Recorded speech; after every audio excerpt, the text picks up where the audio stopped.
जिस बात को देश को पिछले कई दशकों से इंतजार था, वो सपना अब सच हुआ है।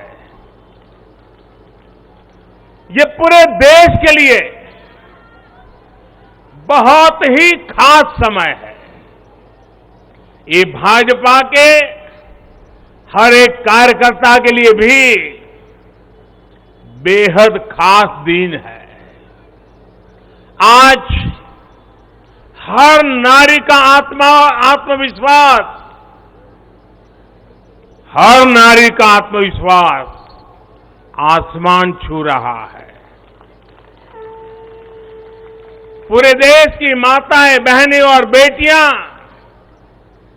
आज खुशी मना रही हैं, हम सबको आशीर्वाद दे रही है। साथियों, कोटि कोटि माताओं बहनों के सपने को पूरा करने का सौभाग्य हमारी भाजपा सरकार को मिला है। आप किसी भी बीजेपी के एमपी से पूछ लीजिए कि वो कोई डिसीजन लेता है, कोई कानून बनाता है, कोई कानून बनाने में भाग लेता है, किसी से भी पूछ लीजिए, बिल्कुल नहीं। ना कांग्रेस का एमपी इस लोकसभा में, ना बीजेपी का एमपी, ना कोई और इंडिया का एमपी कोई डिसीजन लेता है। मतलब एमपीज को जैसे मंदिर में मूर्ति होती है वैसे मूर्तियां बना रखी हैं और ओबीसी की वहां पे मूर्तियां भर रखी हैं, मगर पावर बिल्कुल नहीं है। देश को चलाने में कोई भागीदारी नहीं है। यह सवाल मैंने उठाया है कि क्या, और हर ओबीसी युवा को यह समझना है कि क्या आपको इस देश को चलाने में भागीदारी मिलनी चाहिए, हां या ना? अगर मिलनी चाहिए तो क्या आपकी आबादी 5% है, हां या ना? यह सवाल है। और डिस्ट्रैक्शन इस बात से हो रहा है। बीजेपी को ये जो 2 पॉइंट्स हैं, महिला आरक्षण वाले, डिलिमिटेशन और सेंसस, इनको हटा देना चाहिए और एकदम महिलाओं को जो इज्जत मिलनी चाहिए, जो रिस्पेक्ट मिलनी चाहिए, जो भागीदारी होनी चाहिए, उनको एकदम वो कर दें।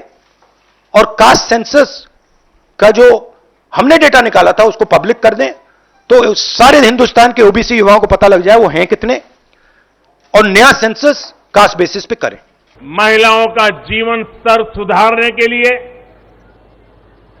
क्वालिटी ऑफ लाइफ बेहतर करने के लिए विमेन लेड डेवलपमेंट का नया युग देश में लाने की जो गारंटी मोदी ने दी थी, ये उसका प्रत्यक्ष प्रमाण है। मेरे देश की हर माता, बहन और बेटी को नारी शक्ति वंदन अधिनियम के लिए मैं फिर से बहुत बहुत बधाई देता हूं।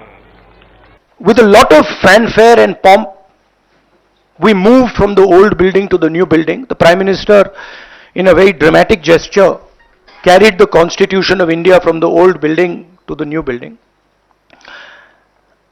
And he said that he is passing a very important law. And we agree with him. Women's reservation is a central step in the empowerment of the women of India, and it is a critical step. But when we read the fine print, we found something very interesting. Two little subtexts were there. Number one, this will be done after delimitation. Number two, this will be done after census. What it means is this bill will be implemented a decade from now.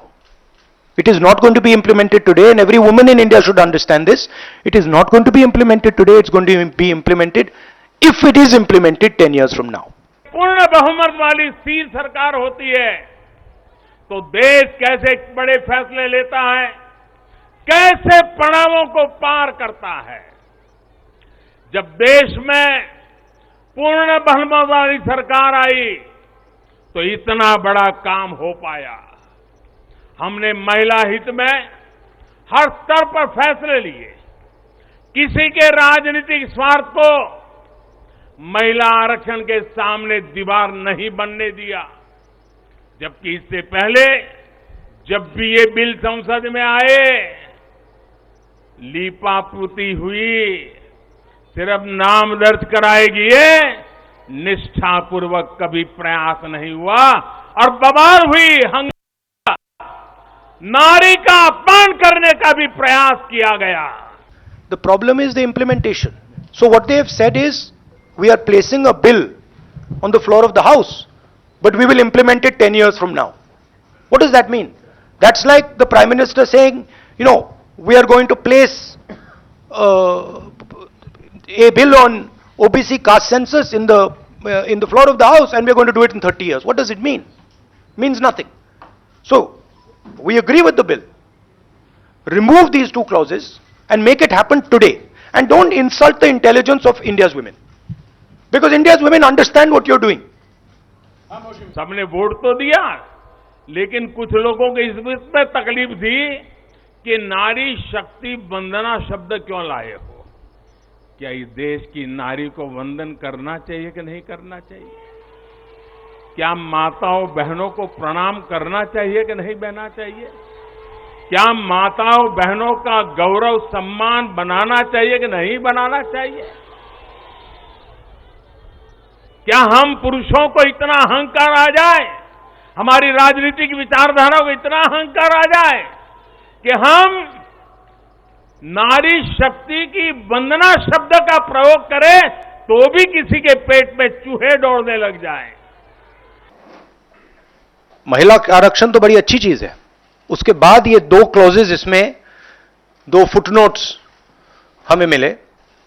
एक की महिला आरक्षण करने से पहले, महिला आरक्षण देने से पहले हमें सेंसस करना पड़ेगा, और दूसरा डिलिमिटेशन करना पड़ेगा, और इन दोनों चीजों को करने के लिए बहुत साल लगेंगे। सच्चाई यह है कि महिला आरक्षण को आज किया जा सकता है।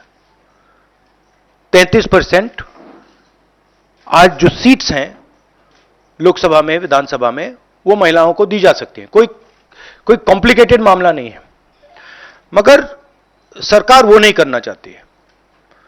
सरकार ने ये देश के सामने रख दिया है, मगर रियलिटी ये है कि ये इंप्लीमेंट आज से 10 साल बाद होगा।